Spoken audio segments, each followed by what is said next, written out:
headed to China for the World Dog Show. Welcome to episode 1 of this once-in-a-lifetime trip where I venture from Florida to Atlanta to Seoul, Korea,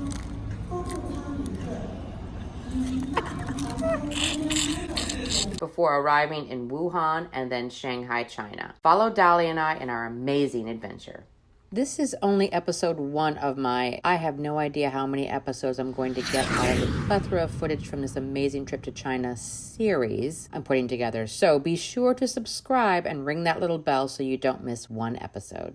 Dolly was raised around dogs, but bought her very first show dog back in 2000. It was a little Yorkie named Birdie. Her boyfriend at the time was a handler, and she had started as his assistant, then moved to a groomer until he needed an extra set of hands, so he started to teach her how to handle dogs. I guess you could say the rest is history. In Thailand, she handled all breeds, but when she came over to the United States in 2010, everything in her life changed. Thanks to Barbara Beisel and Pamela Zook, the toy breeds became her focus, starting with Chihuahuas and Shih Tzus, only to expand from there. She does handle other groups like bulldogs and Frenchies, as well as large breed dogs. She just really loves all of the hair on the small breeds and enjoys the fact that they need a gentle hand, allowing you to bond with them. She also loves the people in the toy ring, where she still gets to see Barbara and Pamela and Armando, someone who has always helped her from the very beginning, along with Hiram, who has been her rock since the day they met back in 2011 at Westminster. And then, of course, there's me. I've been showing alongside her too. She'll even proudly proclaim that she was friends with Fat Jen. When Dolly asked me to come along on her trip to Shanghai, China, I was like, oh yeah, count me in. She and I have traveled to many dog shows here in the States, with some of our most memorable being when we headed over to Kenner, Louisiana and took in Bourbon Street, or that time we went to Biloxi and had to suffer 2 full days of sand and sun while Florida was battling a hurricane. She is constantly having me try new, exotic Asian food. Oh my God.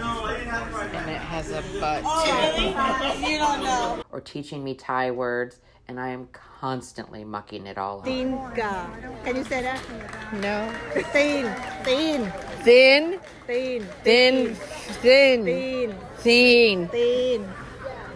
Thin. T-W-E-N. Tina Medina, what? T-W-E-N. Thin. Teen? Thin. Teen. That's how I knew this trip was going to be epic. And it all started with us driving to Atlanta for our first flight. We had a very early flight the next morning, so we headed out the night before to help save that 7-hour middle-of-the-night drive, and we got us a hotel near the airport. The next morning, we crammed 3 humans, 2 dogs, 6 pieces of luggage, and 2 large as possible personal items into an Uber, and we were off. Let's go to Korea first. Come with me. Our journey began in Atlanta, Georgia, flying 15 hours to Seoul, Korea. I suppose I should start by saying I didn't even own a passport until 3.5 weeks prior to this trip. I don't think I look like a deer in headlights, but I was definitely trying to take every piece of this trip in, including going through customs while carrying 2 dogs.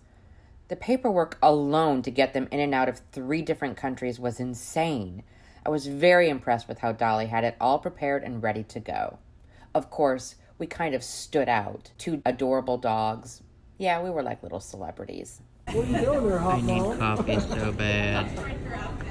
Once we were loaded up with caffeine, thanks to the one and only Starbucks, which just so happens to be my all-time favorite place in the entire world, we took some world traveler advice and went to currency exchange to get us some money to be able to spend once we left the United States. Getting $200 in Chinese money, which turns into what? 1,100. 1,100. Good, you are rich I'm now. good. I am rolling in the red cash. Yeah. We go first. Yes. Yes, you heard that right. We are actually boarding first. With me about to board my very first intercontinental flight, which happens, of course, to be 15 hours long, but hey, go big or go home, right? I thought I would share in my very first episode in this series some of the lessons I learned about traveling with dogs internationally. First, tell them you're traveling with dogs, and they will consider you special needs. We got to board with families traveling with children. And here are some more lessons I learned. You need your necky thing put on. Yeah, we're not selecting yet. Are you ready to go? Yes. I'm ready. Intercontinental flights definitely come with a lot more perks than us US travelers ever get to experience. The employees of Korean Air, hands down, are the kindest, sweetest, friendliest people I think I've ever met while flying. One of the flight attendants noticed gum on my seatbelt before I did and spent 15 minutes not only apologizing but helping me clean up the mess. The incredibly ugly little foot thingies that they gave out, oh my God, they are brilliant. My feet swelled less than halfway through the flight, so I was so glad I was able to take my shoes off and walk around comfortably. Fortunately, not everyone opted to wear the supplied foot attire. I definitely recommend you being prepared for not understanding a word being spoken around you. It's mind-altering. The meals are actually included in the cost of the ticket. Happy now that you have a food, even though you have a foot next to you? I know. We won't talk about the foot anymore. Yeah, we're gonna do something later. And they aren't crap meals either. I am unbelievably impressed. Look at this. I got not just red wine with my meal, an actual meal, but look what else I got.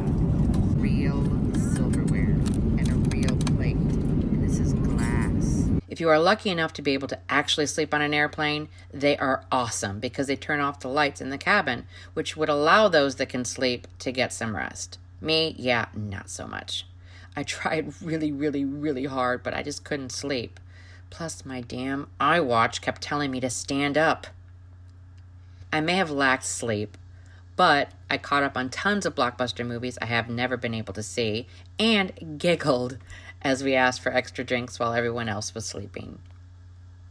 When did my body finally give out? Yeah, right when they turned the lights back on to get us ready for a snack.